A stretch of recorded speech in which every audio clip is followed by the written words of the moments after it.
Welcome everyone to Benburb Servite Priory. The Priory was founded in 1949 by the Servite Order. The order is one of 5 original mendicant orders and was founded in Florence in 1233. And over the centuries, the order expanded across the world, including to America. And it was from there that in 1947, Father James Keane came to Ireland with a view to establishing a seminary. He ended up in Benburb, where he purchased the beautiful and historic estate that we have here from the local Clonfig parish. The Priory was opened in 1949, and it remains a major centre of spirituality and cultural heritage with ambitious plans for the future. Servite Prior Provincial, Father Colin Medlin, hoped to be with us this evening, but he is unfortunately preoccupied with a family bereavement. But he made a point of sending his wishes and prayers to all present. The Royal Irish Academy, established much more recently in 1785, is the national academy and leading academic body for the island of Ireland. It recognises outstanding academic and research achievement and contributes independent expertise to academic development and policy making to enhance the public good. This evening's event is a joint collaboration between the Priory and the Academy, and also the ARINS project. ARINS is an acronym for Analysing and Researching Ireland North and South. The project is a joint venture between the Academy and the Keogh Naughton Institute at the University of Notre Dame. I'm Jerry McKenna, and I chair the management board of the Priory and also the North-South Standing Committee of the Royal Irish Academy. We're delighted to have with us this evening the 2 archbishops to engage in conversation on the theme of religion and identity in Ireland. Archbishop John McDowell is Church of Ireland Archbishop of the Diocese of Armagh and Primate of all Ireland. And Archbishop Eamon Martin is Roman Catholic Archbishop of the Diocese of Armagh and also Primate of all Ireland. Both archbishops are very familiar with Benburb Priory. We're also very fortunate to have Professor Deirdre Heenan with us this evening to facilitate the conversation. Professor Deirdre is well known in the world of academia as a distinguished researcher in social policy, but is equally known to the general public as a commentator and communicator on policy issues of the day, in particular health and social care provision. So, over to you, Deirdre. Thank you.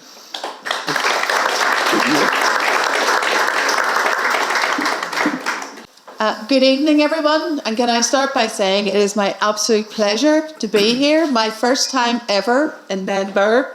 And my sat-nav didn't let me down. I made it here in very good time. And I am delighted to be joined by our 2 distinguished guests, Archbishop John and Archbishop Eamon. And I think I'd ask you to give them a very warm Benburb welcome. So we'll give you a round of applause.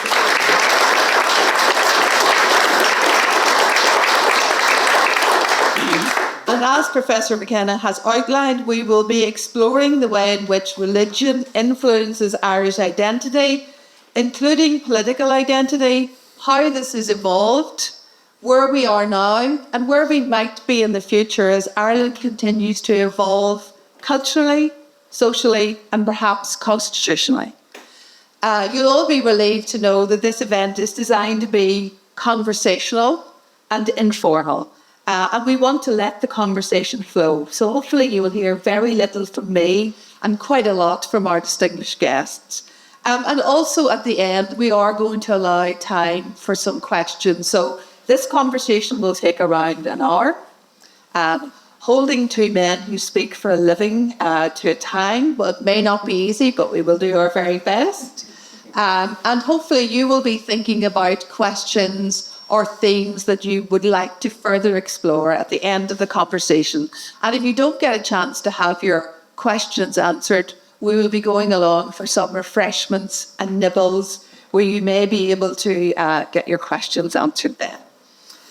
So I think we will start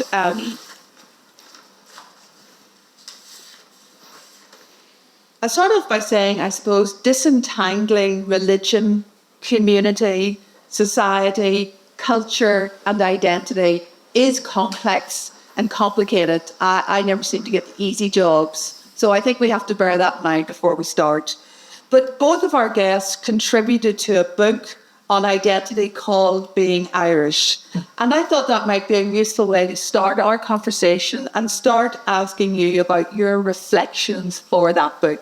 So it was about 500 words where you were addressing that issue of being Irish. And I suppose if I could start with Archbishop John, but really what I'd like you to say is, how did you address that question and how did you explore the challenges that have been presented for you? It was, I think, as I said in the opening paragraph, was that you would think that for someone who was the Archbishop of a church that calls itself the Ancient Catholic and Apostolic Church of Ireland, that it would have been pretty easy. But in fact, because of coming from Protestant background, growing up in what effectively is now a loyalist state, that the sense of Irish came in a number of ways. It came, first of all, by being a member of the Church of Ireland, and that has always been a distinctive attribute of that communion, in that although we are a church that has the majority of its members in Northern Ireland, it still has a substantial minority in the Republic of Ireland. Its headquarters are in Dublin, and it has always left plenty of room for the councils of people from the Republic of Ireland in the overall church. So there was a feeling of being Irish in that sense. As I read a bit more history, and sometimes when you're very young, when you're 14 or 15 or 16, things make a very deep impression, because the wax is still pretty soft. So and I can remember reading Cecil William Smith's book on the Great Hunger, and Cecil William Smith wasn't an historian, she was a kind of journalist writer, but nevertheless it had a tremendous impact on me. Not that I thought that it was culpable for that, but that there was a carelessness about certain things in it. And I think also that there is a feeling, which all Irish people have, for place and for land.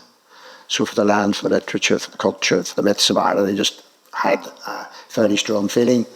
But beside that, there was also this feeling that I wonder, am I entirely welcome here? I wonder, do I fit into the pattern of Irishness as people think? So there was a certain ambivalence. And then alongside that, and sorry for taking so long to answer this question, alongside that, and I'll maybe say more about this when we come to defined terms, there was a sense in which it was very important to me that my primary identity was as a disciple of Jesus Christ. Okay. And that everything else, whether that was Irish identity, British identity, anything else, love of arts, love of the, had to be seen in relationship to that. So it had to be worked out in relationship to that.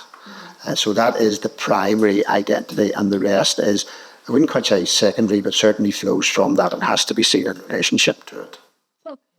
Yeah, it's interesting, John, to hear you talk about that. For me, I suppose being Irish was just really such a natural thing to think about. And whenever that book came out and they asked us to write a short chapter, yeah, I'd really no difficulty with the question of being Irish and what it meant, although very rarely has anybody ever asked me, what do you mean? What's your identity by being Irish, to say you're Irish? So for me, I grew up in Derry, right on the border, and big family. There were 6 boys, 6 girls. Both my parents, mum and dad, were both born in Donegal, just over the border in Inishowen. And therefore, for me, growing up, going across the border was a very natural thing to see my grandparents, my granny in particular. And also, I suppose, for me, being Irish was very much connected with language, with family, with place. I had a very good sense of Ireland because my parents were big into Ireland and bringing us to different places. So we would have gone to various parts of Ireland, beautiful parts of Ireland, from the Glens of Antrim to the Vale of Avoca and Glendalough. And my mother was an Irish speaker, fluent Irish speaker. She had gone to school. She had a master from Kilcar in Donegal, and therefore he taught everything through Irish.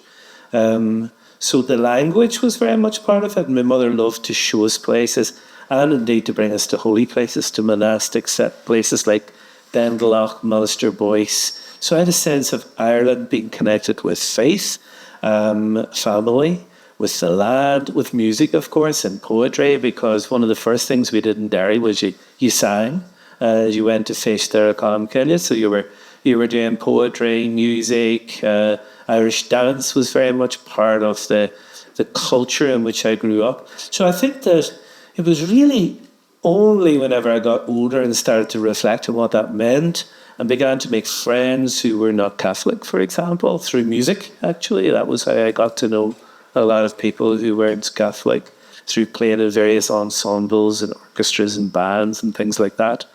And then, of course, going on for the priesthood, coming back to Derry as a young priest, working in the Troubles, seeing how identity and religion in Ireland were a complicated matter and a complex, confused reality, and also in many ways tribal. And you were part of this group, your sense of belonging then also led into other issues, of course. And you know, we'll talk a lot about that, I'm sure, this evening, but that sense of being Irish over and against others who had a sense that they were perhaps British or Northern Irish or whatever, and to realise that there are different identities on this island, sharing this island together, that's something that I've realised then, much more so, of course, in my ministry as a priest and now as a bishop. Meeting yourself, John, and others, and working closely with you in the church leaders group, and realising that we have a very beautiful Ireland, but it's a terrible beauty, and it's got all sorts of issues and problems connected with identity, culture, religion, but we have to live with that and deal with that. Okay, thank you. I suppose, looking back, traditionally we talk about divides. We had Catholics, nationalists, stroke Republicans, and we use that as a shorthand. And we have Protestant, Unionist, Loyalist. I wonder, do you think those labels, do they still have meaning? Do they still have relevance, or were they always too simplistic, just used as a quick shorthand? Well, I think they were always used as a quick shorthand, and that's what they were intended to be. I don't think they were intended to express tremendous complexity. But if we go back to the title, to religion and identity, if we think about religion, and people will have an idea when they say the word religion, what do they mean? The vast majority of our lives and the lives of particularly clergy, but of all people in churches, is taken up with the religion of the heart. That is, our principal vocation is for the conversion of the heart to desire what God desires. And that's what the vast majority of people's time is taken up with. Now, that's inward and unseen, but it's not entirely private. It has its consequences. It works itself out in the lives of people, I think. After the religion of the heart, and it's our primary identity, as I say, that religion of the heart is where the primary motivation comes for us. After the religion of the heart, there's the religion of the head, which is essentially God talk, theology. It's the reasoned explication or the reasoning out of the faith. And very famously, anybody who studies theology in their first year will learn that Anselm said about faith seeking understanding. That's what theology is, but faith is prior. And the understanding is so that you can have reasoned discussion about it, so that you can reasonably defend it in a forum, as it were, in the marketplace or wherever, and that you can make reasonable apologetics for it. But it's always very important, I think, to remember that when you take a spiritual fact or any sort of spiritual experience or spiritual reality and express it in words, it will always take on a rather strange shape. It will always be the symbol of something, but never the thing itself. It's one of the reasons why words are important, but they can be so inadequate in many ways. They just fall to dust in your hand. There's a famous, and it occurs to me, and this maybe isn't a very appropriate analogy. There's a passage in Phaedra of Plato where he has Socrates say that, he says, the man of sense does not say that how I have described the soul is exactly how it is. The man of sense says it is of this kind. So there's always, it's a very, very awkward theological phrase, there always should be epistemological humility. There should be a humility about the extent to which any method of knowledge, of gaining knowledge and of wisdom and of truth has its limits. So it's very important that we, and it's, of course, it's over theology by and large, and churches have fallen out over the years, not through spiritual experience by and large, it's through theology. And then finally, there's the, as you mentioned, there's the religion of the tribe. There is religion as an ethnic marker, as part of what it is that makes you up. And it may have nothing whatsoever to do with those first two, the religion of the head or the religion of the heart. It may have, but it may not have. And I'll finish this little story. There was a friend of mine, we all went to university in the 70s. There was a friend of mine who went to the Polytechnic of Central London to study political science. And he was sitting beside a guy, and he was a typical Northern Ireland, very, probably unsure of himself, lacked confidence, and he was sitting beside a guy in his first tutorial, and the guy said to him something like, I am a Trotskyite internationalist, but I'm beginning to see the sense of national syndicalism. What are you? I said, what are you, Miss Finn? And I said, I'm a Methodist. And it wasn't that he was a particularly, devoted. I don't ever remember him going to church, and I've no doubt he could have said something, thought about it politically as well. But for some reason or other, that was the first element of his identity that came to mind in that situation as a person from Northern Ireland. So it's particularly strong in Northern Ireland. Yeah, I think that's a really good point. And I mean, the theme that we were given was religion and identity in Ireland. But of course, Ireland is a big place, a small place, but in other ways, you're talking about a very different island, different parts of the island. The situation in Northern Ireland in the north is very different to the situation in the south. Because if you come back to what you were saying there, John, about, what you were talking about really is believing. Religion is believing, or faith is believing. And then you have belonging, which is, the sense of belonging to a community, to a church, to a parish, a congregation, whatever it might be. But in Northern Ireland in particular, it's also belonging to a particular tribe. Therefore, you have your Catholic, nationalist, Republican Irish. You have your Protestant, Unionist, Loyalist, British. But that's very simplistic. And yet at the same time, we have a great habit of playing along with that. Seamus Healy's whatever you say nothing. And that sense that you know them. When you meet them, you sit in a room, very quickly you figure out who's who here in this room.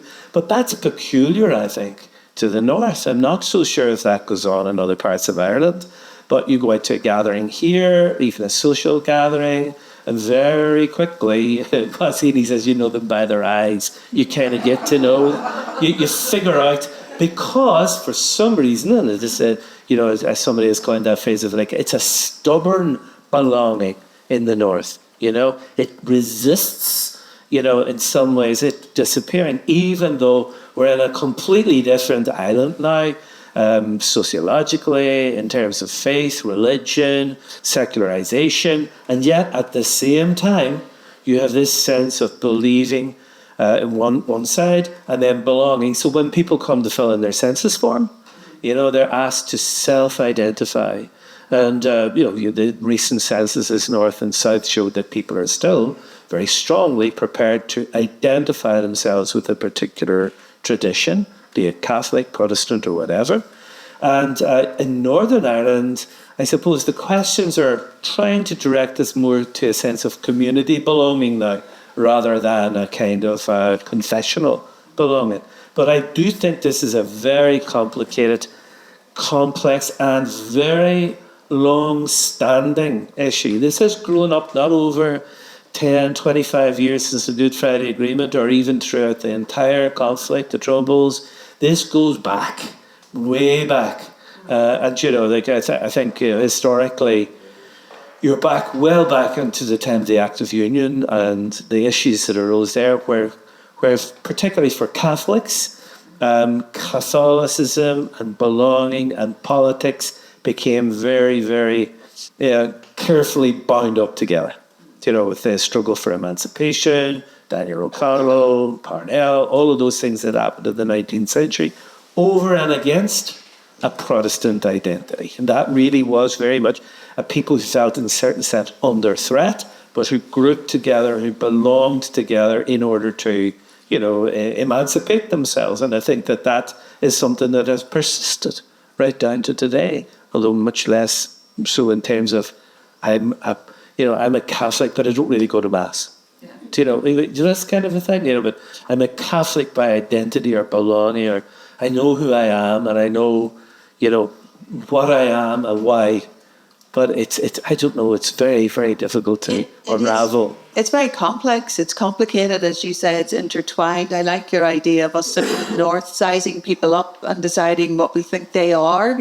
A friend of mine tells me that you can tell the difference because Protestants reverse into spaces and Catholics drive into spaces. Well, the best is the Derry Girls blackboard. Yes. You know, that's by far the most humorous take on this. Yes. Is the blackboard. It's now in the Ulster Museum. God bless the mark. So along with Caravaggio last year, when I went to see Caravaggio, I saw the Derry. I said, what must be in here? But it wasn't. It was the Derry Girls blackboard. But you know, Alba and you know, they put their toaster in a cupboard and things like this. You know, these kind of ways that we. But I think people laugh so much at that because they see the way that they recognise what they were being told. And I suppose going back to what you said there, identifying as either Protestant or Catholic, there's a range of motivations. It's not just one motivation, and people may decide that they still want to identify in that way because they feel there's intergenerational pressure to do it, but they may also feel that they're betraying their tribe by not identifying as either Catholic or Protestant. Do you think that's still relevant, or people aren't so much bound to those identities anymore? I'm just trying to think through if I can't remember the last Northern Ireland Life and Times survey, and it did it in 2023 of young people under 16 and below, and it was largely in relation to the Good Friday Agreement, but certainly there was a much larger cohort of them, maybe up to 44%, who did not see that as their primary identifier, but who were also a bit ambiguous about the Good Friday Agreement, and it wasn't so much. It was more that they didn't think about it, I think, as much as they didn't like it. And the principal things that they were worried about, I try to remember rightly, where the top one was, and this was probably a post-COVID thing, was mental health and well-being. And the second one, I think, was cost of living. And the third one, I think, was peace and reconciliation. And the constitutional thing came at the bottom. It wasn't that. But in terms of what I was talking about, when you go into a room trying to size people up, there's obviously an element still in us that thinks it's in my interests to know what this person is. That there's something that's significant about that person being Protestant or Catholic or Unionist or Nationalist that I should know. Right? And why is that? And is it simply because the whole political dialogue, at least as it's expressed popularly, is expressed in those sort of binary notions? Or is it that there still is some residual value? I mean, some people, I think, fair enough, want to do so they don't offend somebody by saying something that they shouldn't say. But what I think it shows, and maybe, is that this is still a deeply sectarian society, because we are still deeply sectarian people. Yeah.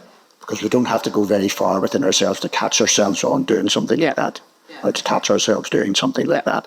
And I think that's kind of significant. And one of the great spiritual disciplines that the Benedictines tell you about is self-suspicion. That when you think something or do something, you question yourself about why did I do that? To be a little bit suspicious of the inner motive that sort of springs out. It's a bit like what my wife says about men. If you ask them for something, they always say no. Their first reaction is no. And then when they've thought about it for a while, they might you obviously have found this too, judging by your Yeah, watching it. we're coming back to the whole thing about the census, and you were talking about the young people. I remember at the last census, the big thing was, of course, for the first time, there was a Catholic majority. That was one of the debates. The other one was the number of people increasing who were maybe identifying themselves as Northern Irish or British and Northern Irish, or and what did this signal a new middle ground? And that is an important question, whether there is. And also in terms of religion, both north and south in the census, the increased number of people who were identifying as N-O-N-E, with no sense of religion, where they had clearly decided they wanted to move away from using a label or a badge of a religion, and perhaps maybe wanted to be more honest with themselves. Well, actually, I don't believe or I don't practice, therefore I'm going to indicate no religion, or indeed maybe as some kind of demonstration of rejection of, say, for example, the Catholic Church and what it represented in terms of what they felt it represented. I think, however, whether that's really translated into how people react and work with each other on the ground, I'm not so sure. I also think that in terms of young people, there's no doubt, and also newcomers, we've got a lot more people in Ireland who are not part of the history of this place, who are new to the island, and who are trying to find themselves and find their own identity. And I do feel that Ireland has become a much more diverse place, very plural, but at the same time, these predominant notions of religion and belonging still being very much part of us. You're dead right about sectarianism. I think sectarianism is something that we, and indeed us in the churches, John, as you know, are very worried about or concerned about, particularly given that some people would accuse the churches as having been like the chaplains to the tribe, that we have enabled, or at least not done enough, to try to counteract, sectarianism, or where people would be inclined to decide things based upon this label, this facile label. And therefore, you may remember back in 2021, the church leaders issued a statement on St. Patrick's Day, where we took a fair while to work out the language, the terminology, where we essentially repented on behalf of our churches, that perhaps we have not done enough, to try to overcome this sectarian tribalism that has haunted us for so long. And admit it, going back to something that you said, John, at the beginning about your innate, your real fundamental sense of identity is as a Christian, as a follower of Christ. And we repented that too often in the past, we have been, I think the word we use, we have been, captive churches, and not captive to the gospel, but captive to the idols of state and nation. And that we have perhaps not done enough. And that is something that John and I and the church leaders group are very conscious of. And yet it's like peace, it comes slowly.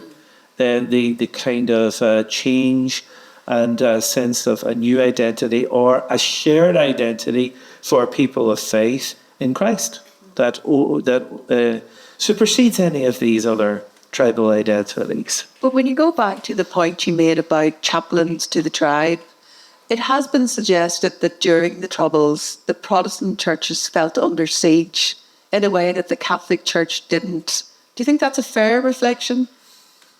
John, you better answer that first. I would express it in this way. During the Troubles, church communities, at least the ones that I knew, tended to be kind of safe havens. Mm-hmm. They were where people went on a Sunday to feel that they were with their own people, and they felt absolutely safe there. And to that extent, I think we were chaplains too. But it wasn't to the tribe, actually, it was to the family. It was I think there was a much gentler edge to that. And indeed, you do have a book published there by the Presbyterian Church now a couple of years ago about how the quiet peacemakers were in those communities.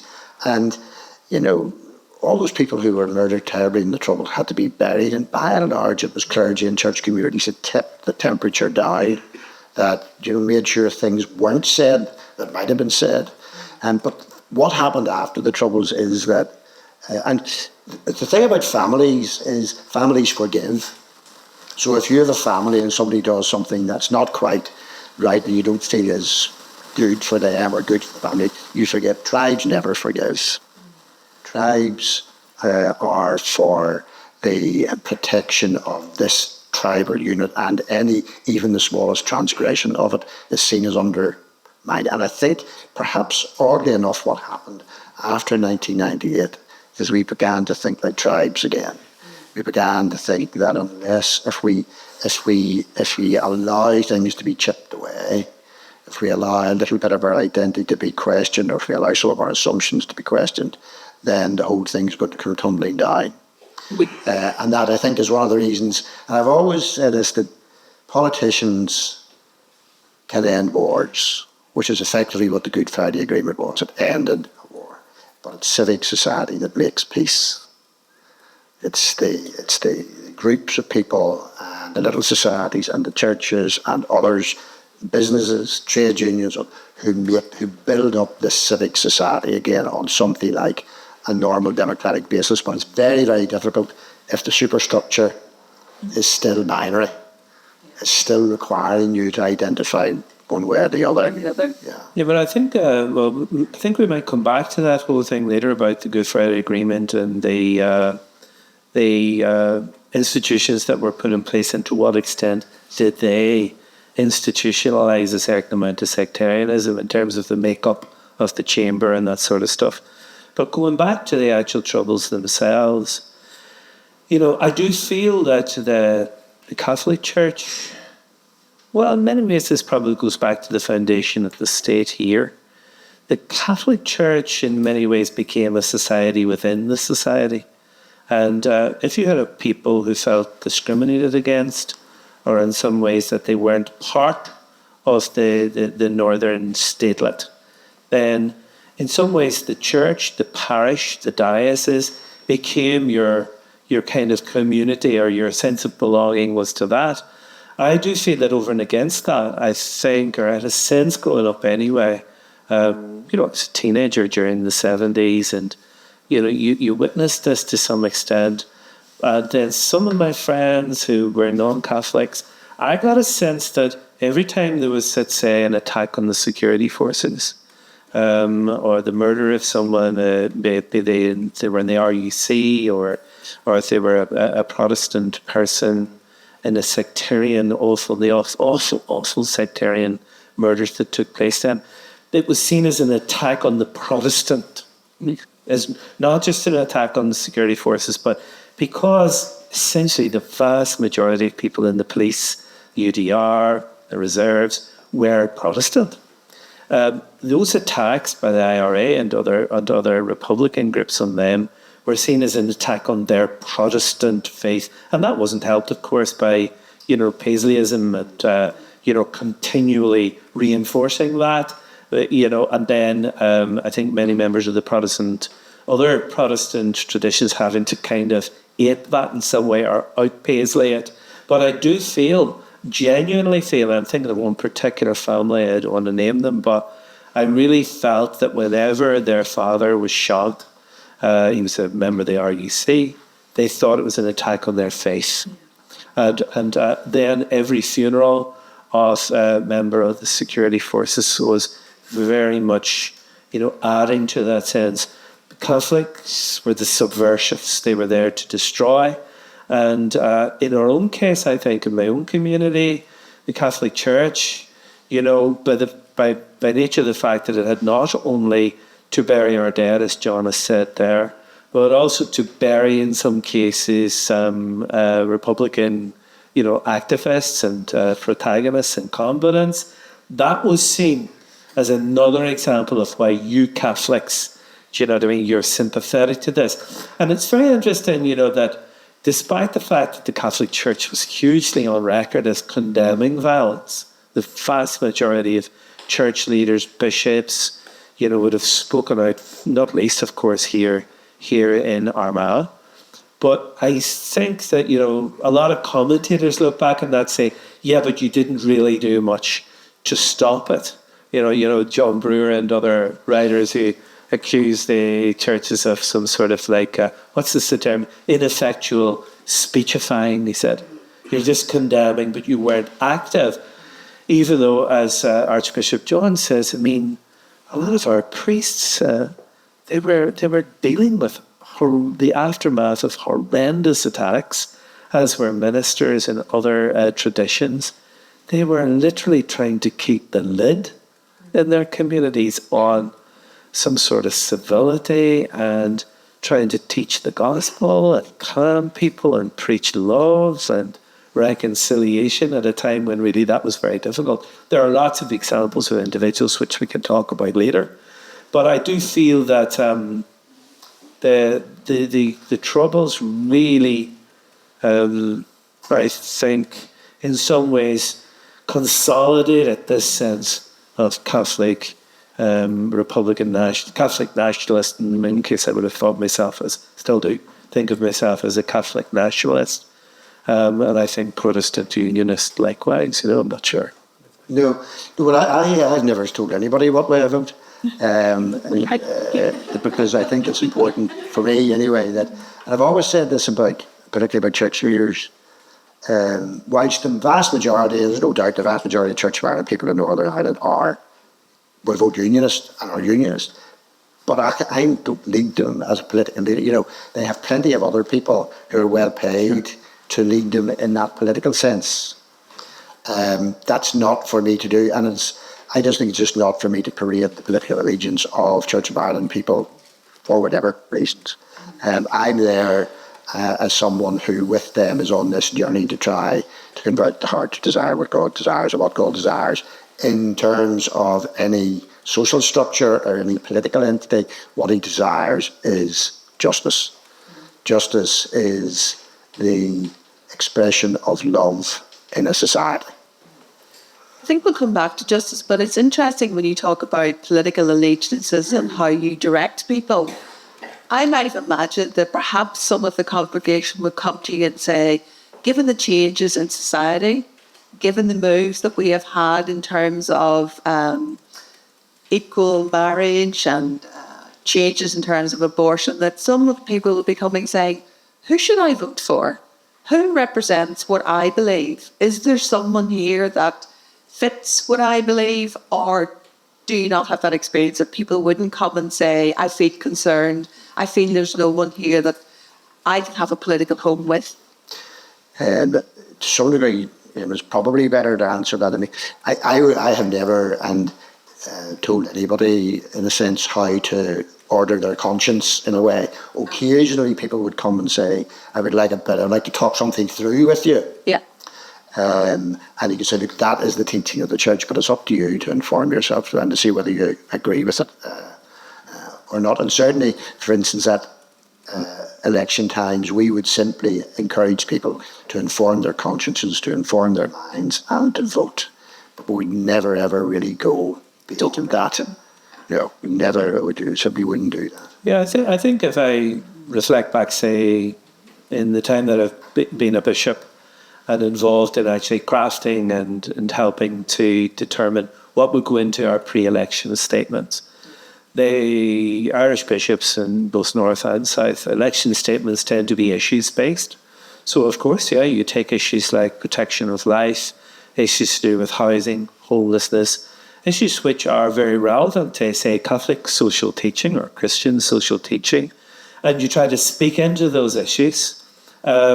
You invite people to vote. You more than invite them, you encourage people to vote. You get across the idea that voting is important, and you invite people to inform their conscience. We would try to inform their conscience, and we have no great difficulties with that. The idea of actually trying to say, this is what we would teach, this is what we believe on various issues, and there are many, many issues, and they're all out there in our various statements. We have, I don't think, not in my memory anyway, have we ever told people how to vote. You're dead right there doing what you say. Therein lies the problem, because let's say you're someone who's a very strong, practicing Catholic with firm values based and informed by your conscience and by your church. You find it almost impossible to find someone to vote for. And in fact, in many cases, you give up. But isn't it interesting, though, in that context, that those political parties who have attempted to win people from the other side have probably found that very difficult? Because even though the issues are there, even though you might have very strong reservations about a particular candidate and what they stand for, you'll be very careful about voting the other side. Do you know, because that shows the point that I made earlier about stubborn belonging. That we do find it difficult to break through this sense of the tribe and how we must vote. Although, of course, I'm sure there's a good deal of that. You often hear it celebrated in the media, that there's a new middle ground. And people are voting outside of their perhaps what you might have expected them to do. But I do feel that I think that it just shows, and I've given a number of talks on the whole issue of the church in the public square, the church trying to teach, trying to become involved in social issues, the secular, a more aggressive secularism, let's say, that would want the churches out of it altogether. You just go to your church on Sunday or keep your faith private, but please don't bring it into public debate. And therefore pushing religion away from any space in the public square. I think that's a reality that all of the churches are feeling, and perhaps it's something that has even slightly brought us together or more close, that we feel we are all in this now. We have to be more clear on what we teach and tell people this is why we believe this. We're trying to give you, in this crazy, troubled, mixed up world, some reasons to hope, some reasons to live, and to appreciate the dignity of the human person, human life, all of those things. So religion is there, hopefully, to stay, but in a very different configuration. I suppose just reflecting on that, what you said earlier, we live in a post-truth world, and you're talking about religion being pushed out. What then do you think is replacing it, and what is shaping people's identity that used to be religion? Is it social media? What is it? What is it that people view as important in terms of shaping them and their identity that when I was growing up would very clearly have been religion? I think probably largely it is social media. Yeah. Now, that doesn't, I think, have anything to do with the replacement for the religion of the heart. Yeah. I don't think people, but people have other ways, whether it's through reflection on human dignity, on other non-specifically religious ways of valuing life and all of life. But I think a huge amount of what people, you speak to young people, it really seems to be a question of talk for a while, scroll for a while, talk for a while again, scroll for a while again, and the huge impact that must have on your thought processes and the values you have and the parameters around which you think. But it's important, and it's important, that point that Eamon made, that we don't end up like France with this laissez-faire, where there's no real space for it. Because I think hopefully what the churches have learned, and what I think they tried to say in that St. Patrick's Day statement, is that we should never have had the last word, ever. It was bad for us to have the last word. It corrupted us. And we should never have the first word either. There is no one at the head of the table anymore. We're all sitting around the table. So we have a word. We have something to say, and we think it comes from a particular place. We think it comes from this idea of the inherent dignity of all people and what that works out like. And as I said, in the societal sense, again, I'm sorry, this might be a bit discursive, but and I said this in a lecture here a while ago, when the very early church had to think of a name for itself, what it was going to call itself, it didn't think of a new name. it used the word ecclesia, which becomes church. And in ecclesia, it was a gathering of citizens. It was a secular word. And that's how those early groups of believers saw themselves, as gatherings of citizens. And what's a citizen? Someone who's not a slave. Someone whose actions can belong to somebody else. That they could come together, and they were supposed to be little societies where the highest civic values were taught. And the highest civic values were to love God with all your heart, which was an unconditional value, it was with all your heart, and to love your neighbour as yourself. So it was conditional, that you weren't to put yourself above your neighbour, nor were you allowed to allow any other group to get too far above you. It was a kind of egalitarian outlook. And therefore, insofar as societies are divided into interest groups or ethnic groups or whatever, the expression of love, loving your neighbours, the expression of love is justice. Yeah. The expression of love is the equal distribution or the just distribution of whatever the goods or good might be. And that's the church. And that's what prophets do. Prophets call the church back to their original vocation. And that. And just to follow up on that slightly, because we know from all the surveys, we know from looking around us that social justice is a real issue, particularly in the society that we're living in. We're seeing the rise of food banks, we're seeing the rise of homelessness, we're seeing the rise of health inequalities, and we seem to accept that that's how the world is. Some people just seem to do better than others. Do you think the churches could be more focal in terms of that whole issue of social justice? So not about the political parties and which one suits us, but actually, shouldn't we be outraged by the lack of social justice? Or have we become immune to that? Yeah, well, wait, first of all, just to come back to your first question, the one about where do people find their identity now, or what informs their identity? I do feel we have to accept the reality that there's a rampant kind of individualism in the world at the moment, particularly in the Western world. And that is informed hugely by social media and by kind of extremism, in some cases a kind of a new fundamentalism. We have that, you don't have to go too far in the recent weeks to see how that reveals itself. But in terms of how people have a sense of identity, possibly informed a lot by their family or their community, their neighbourhood, depending on whether you're living in a rural environment. But I think in urban environments nowadays, people are little atoms in many ways. In a big city, getting on with their life, very individual, maybe going home to their family to find identity at Christmas or Easter, and then back into this kind of a treadmill where the social media is kind of all these echo chambers where you follow particular groups and you talk to each other, and new communities that are being formed online. I don't want to be too despairing about it. I think it's a reality. And into that kind of digital continent, the churches now have to move in there and are moving in there quietly, although it's extremely difficult in a world where you've got your X and your very strong, aggressive social media. But I think that the idea about social justice, absolutely into that space.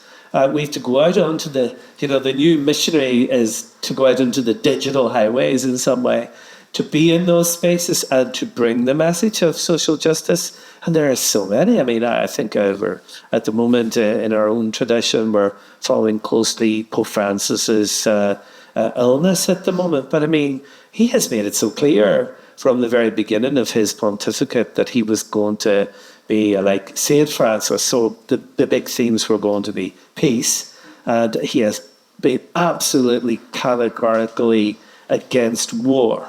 Very, very strongly and vociferously condemning war, trying to build relationships, build fraternity across the traditional boundaries.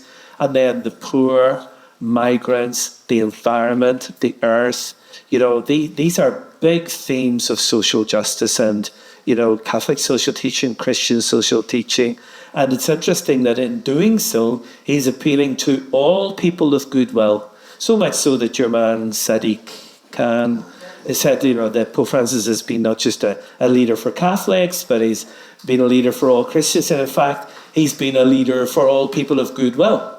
So his encyclical Laudato Si about care for the earth and to hear the cry of the earth and the cry of the poor, he didn't write that for Catholics. He wrote it for all people of goodwill. So you can see that you're dead right in saying the church is trying to find its identity in this very different world of individualism and social media, and to preach the gospel, to get an encounter with Jesus and to have people believe in a person, not just in a formula or rules or regulations. But I think it's fascinating that you're both saying, so there is this kind of pearl clutching about social media, that it's all bad and, oh, we're going to hell the handcart. And actually, it is a double-edged sword, because messages are out there and people are able to access messages in a way they couldn't before. And they can also access communities and feel that they're not isolated and they're not alone. And so maybe we need to think more about using that as a vehicle. I want to move on, though, because I'm sure time is running on. How are we doing? Okay. For you. I'd like to talk about the Good Friday Agreement. We touched on it a little bit, but I think the audience as well will be interested in your perspectives on the progress that we have made since the Good Friday Agreement. Are you disappointed with where we are today, and how can we hope to make future progress?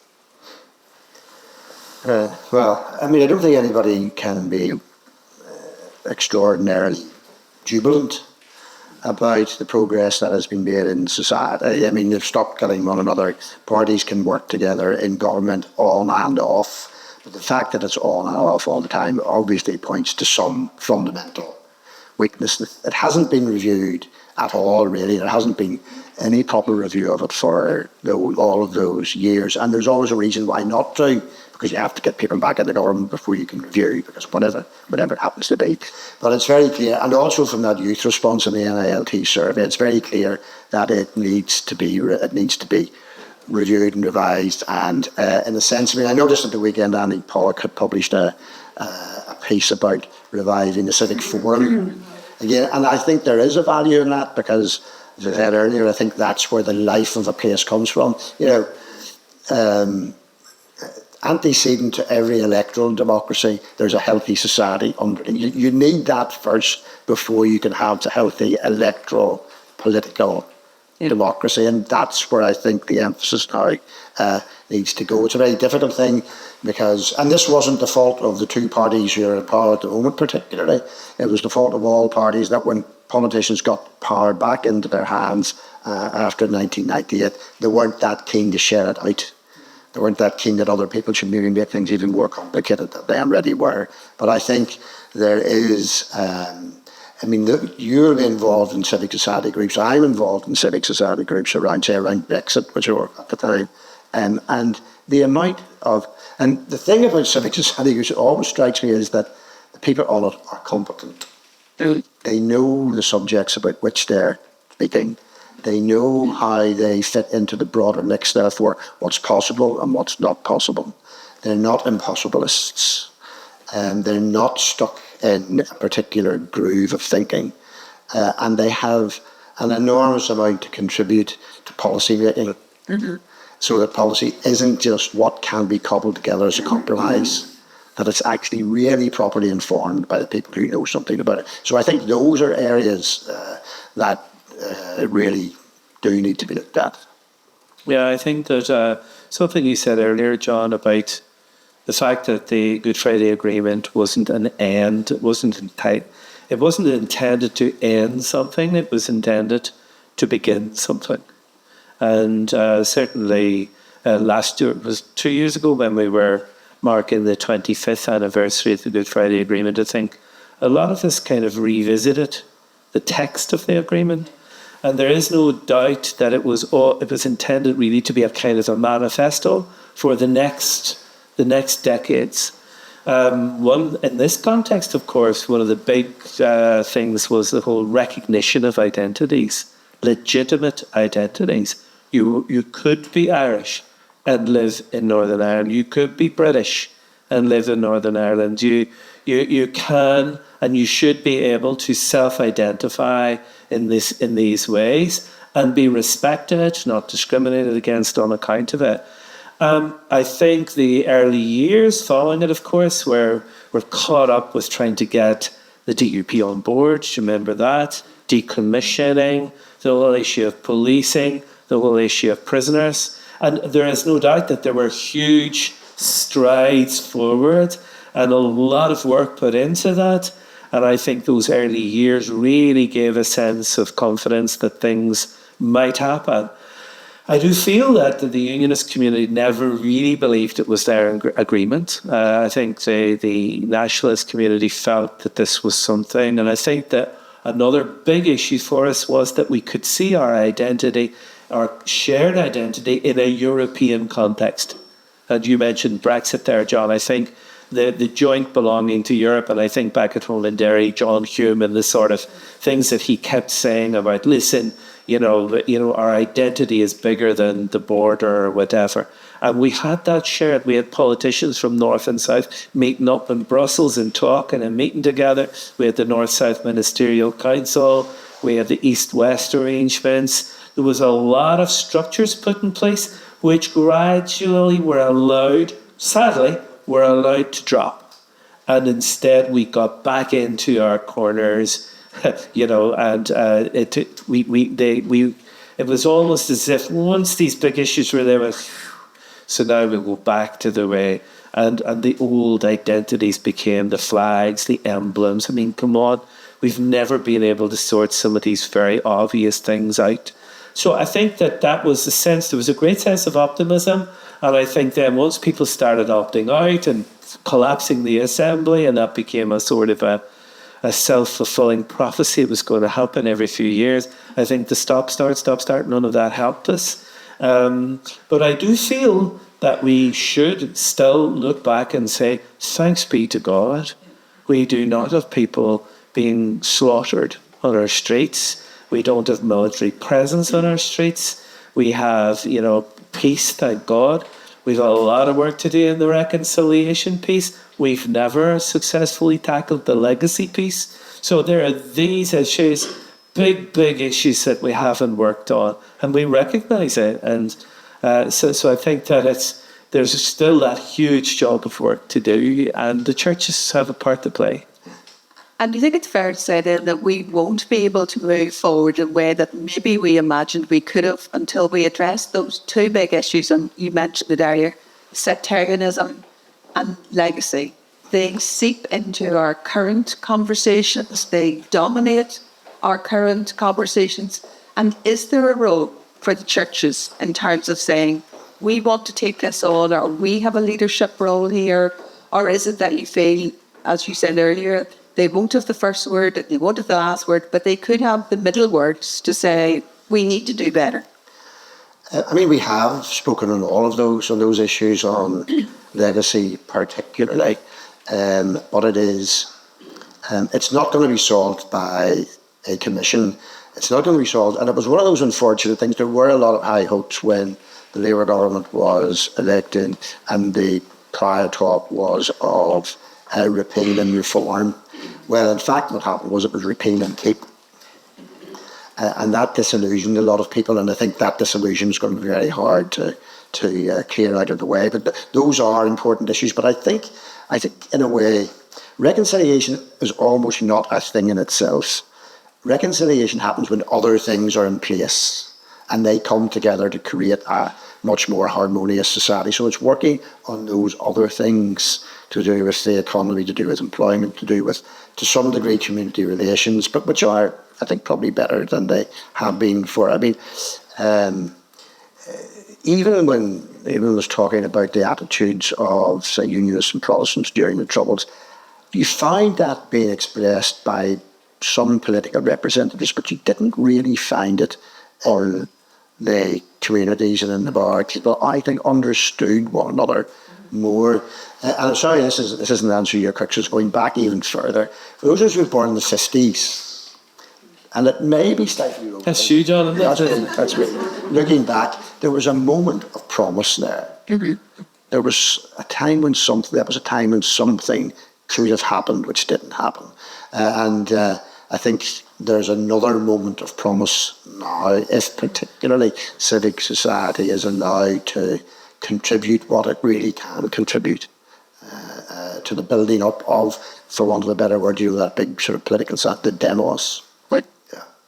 Yeah, I think the churches, we recognise that we have a part to play, maybe in bringing our communities together to have conversations like this, to be not unafraid to say who we are, what we are, and how we think, to hear someone who's a friend say the same. I mean, isn't it amazing how we have not yet really created those spaces where people can come together and just talk like this and say, look, this is how I think, because this is part of me, it's part of who I am and my experiences. Now tell me what you think. Tell me, one of the saddest things, I mentioned this to John and the other church leaders before, for me, is that we even grieve separately. There are certain horrific events that happened on this side. There are certain horrific, and we'll grieve there, you grieve there. But this idea that we would grieve together, which hasn't gotten there yet, and yet to tell the stories, for people to tell stories about awful things that happened to them.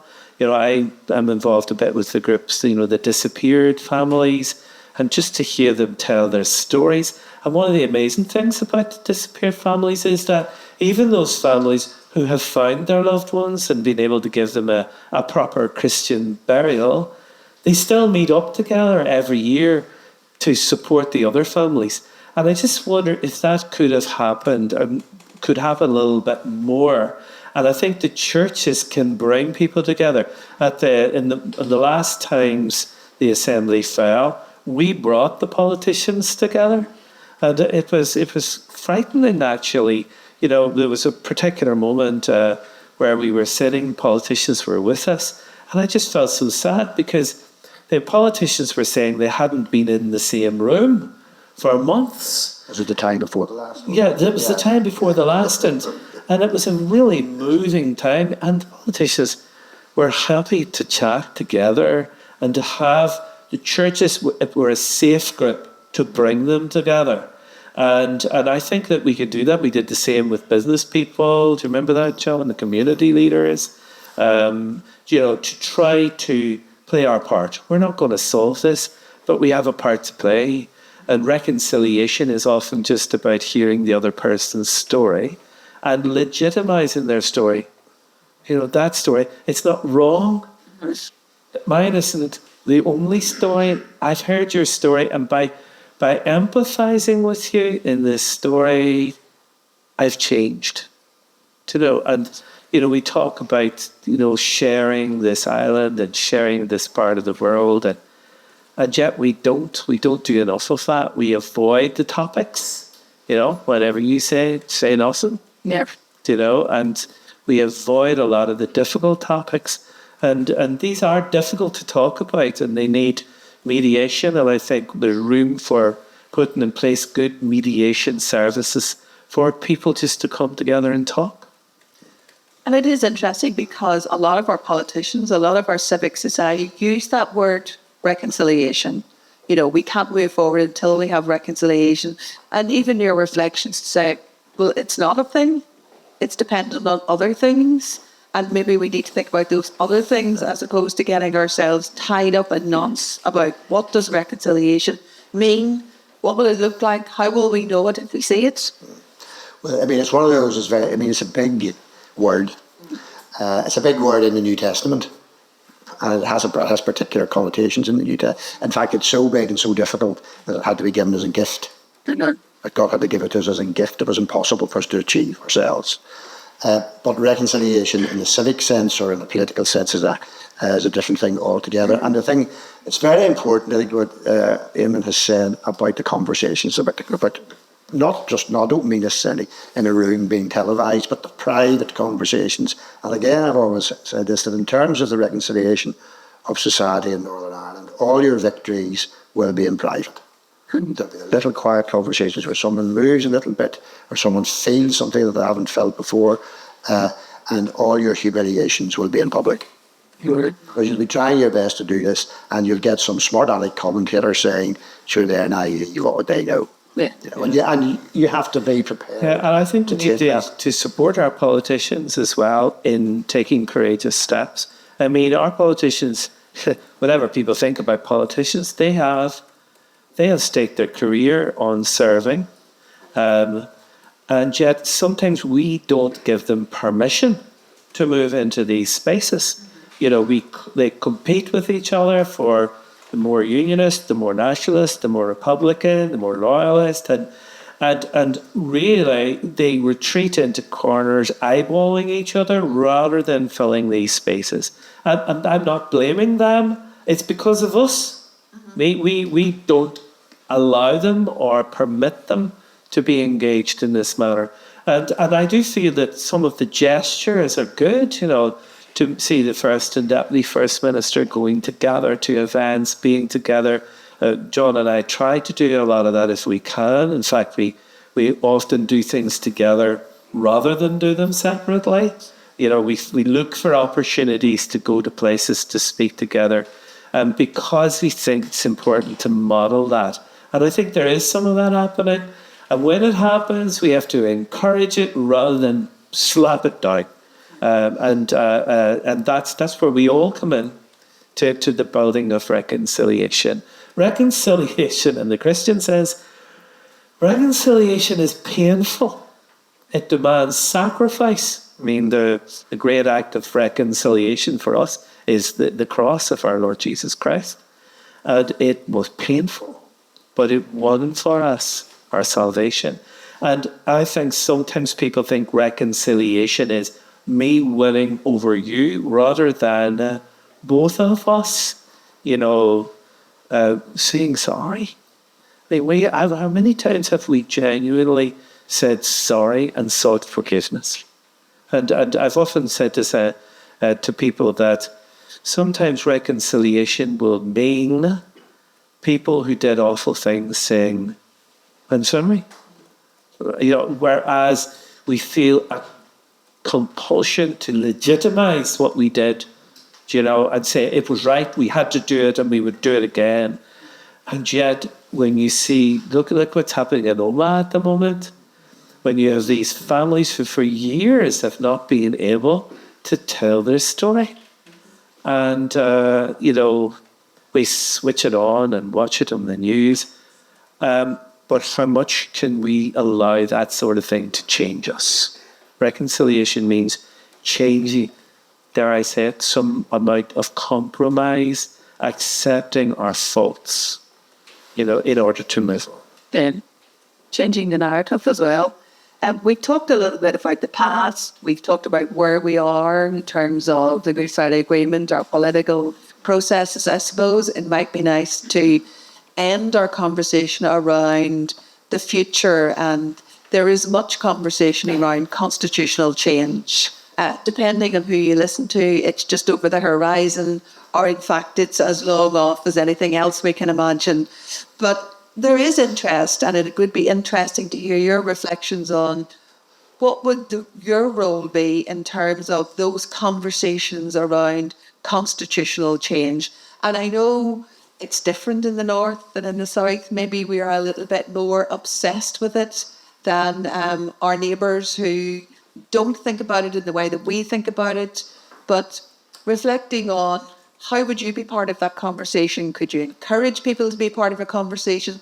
Or indeed, Archbishop John, would it be, why would we take part in this conversation? Because we're actually moving towards our own demise. It would be self-destructive, so it's better to say nothing. So it would be interesting to have some reflections on the possibilities and the challenges around that whole conversation of constitutional change. Yeah. Well, I mean, you're quite right in the last thing you said about particularly unionist people not wanting to take part in the conversation because it's framed in such a way that it seems to have a predetermined end point, in a sense. So until it can be framed in a way that can include conversations, not with an end point. So you have Ireland's futures, or you have, and to be honest with you, unionists look at it and say, I'm not saying this about myself, but unionists look at it and say, that's our United Ireland. That's, in fact, it's just a synonym for it. And we're dull, blunt northern literalists, and we're not going to be taken in by that.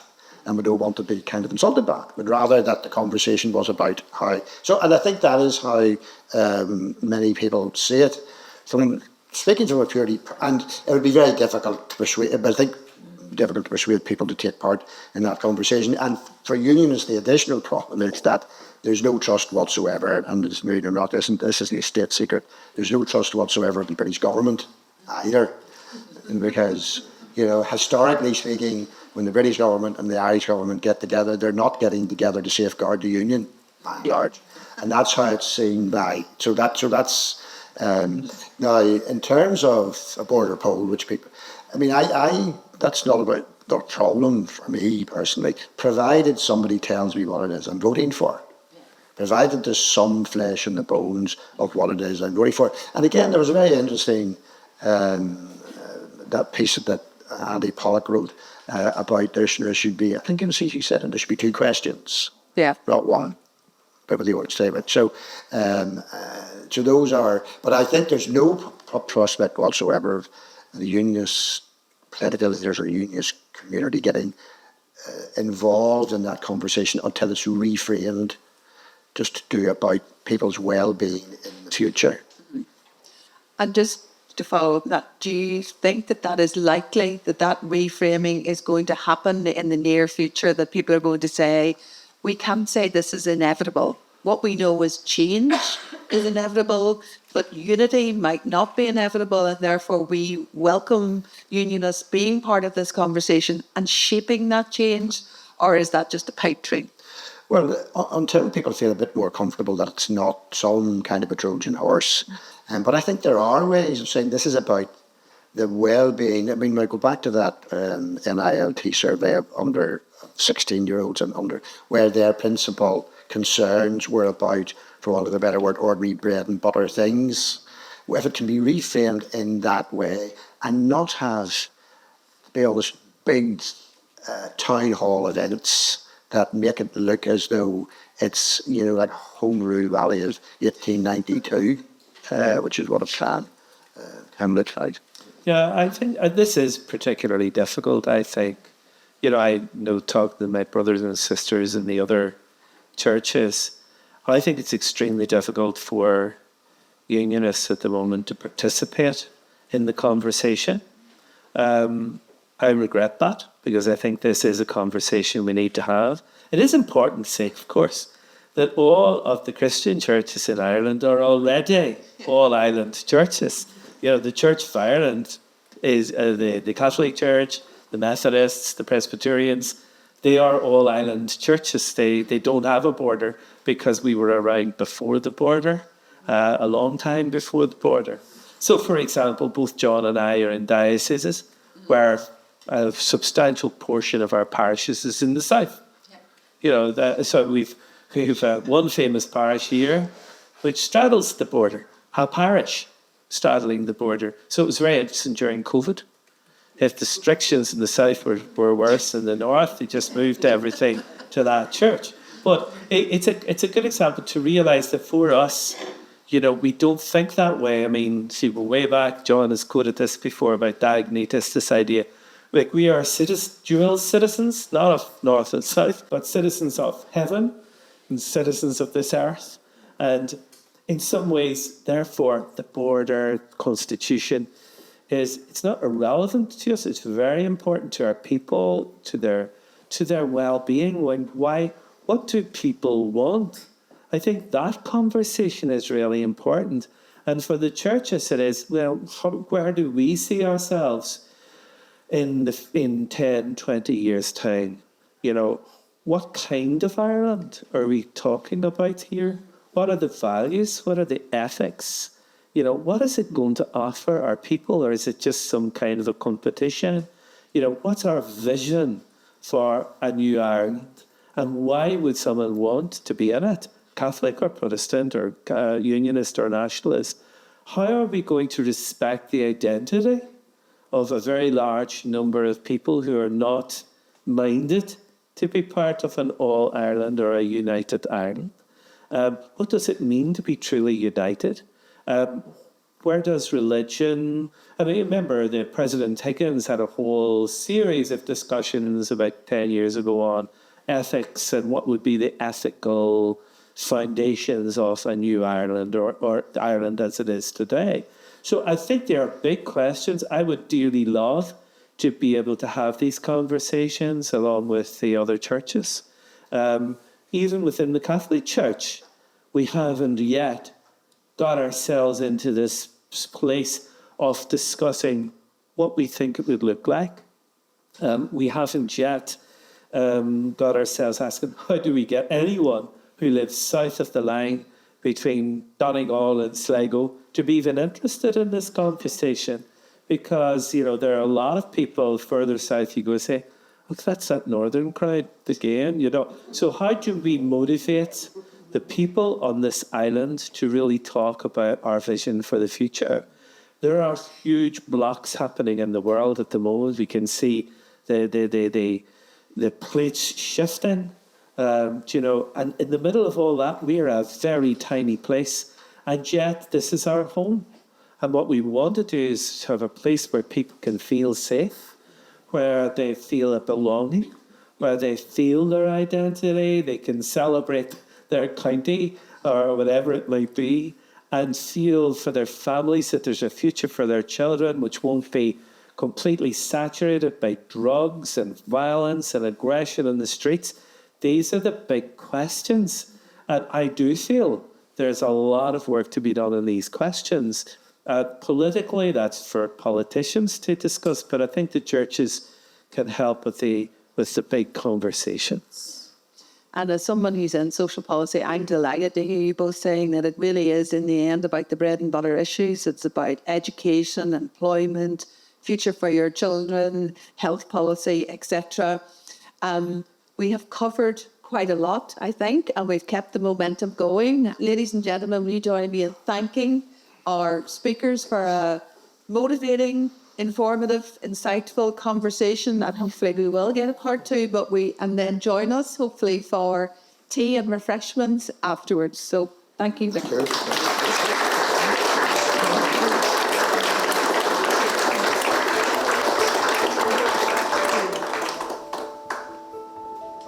I think you would agree that in light of all that we've heard this evening, that it's very important that the Royal Irish Academy, as the leading academic body on the island, has to play its role in looking at the various issues in relation to the future of Ireland and bringing its expertise, its independent expertise, to bear in a way that I think can be important in helping to influence, shape, and bring the new thoughts to bear in relation to the future of the island, irrespective of what one's particular perspective is in terms of outcomes or the future, what the future might bring.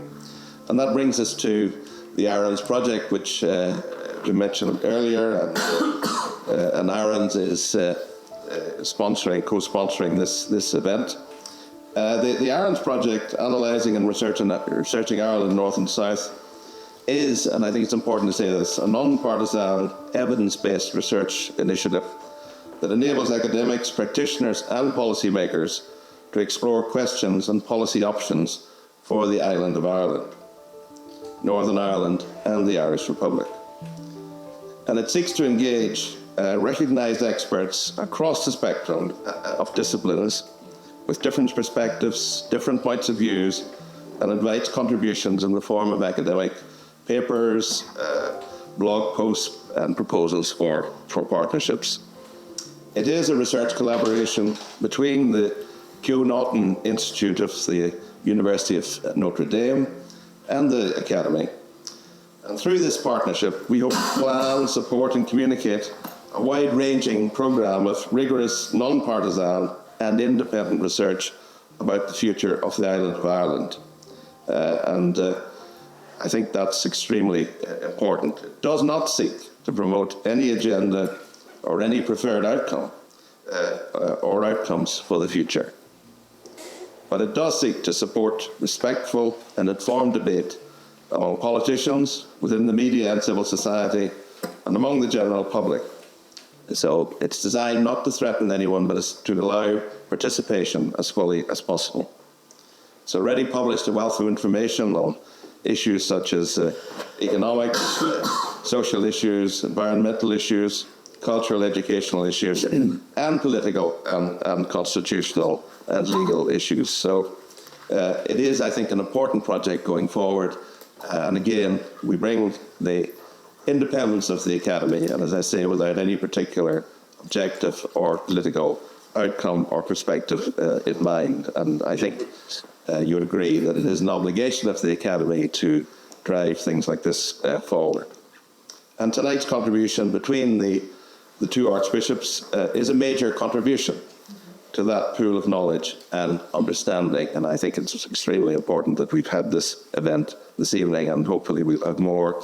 And I think it's important also that events like this are not always based in Dublin or Belfast. They're actually brought around different parts of the island of Ireland and to the regions. And Benburb is, of course, a very important place. So I thank the archbishops for coming and for sharing their thoughts.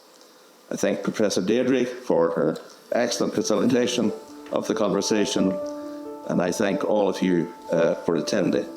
And as Deirdre said, you can continue the discussion afterwards, because there will be tea, refreshments, and over across in the library and museum, just across the courtyard afterwards. So thank you all very much for coming, and hopefully we'll see you again in the not too distant future. Thank you.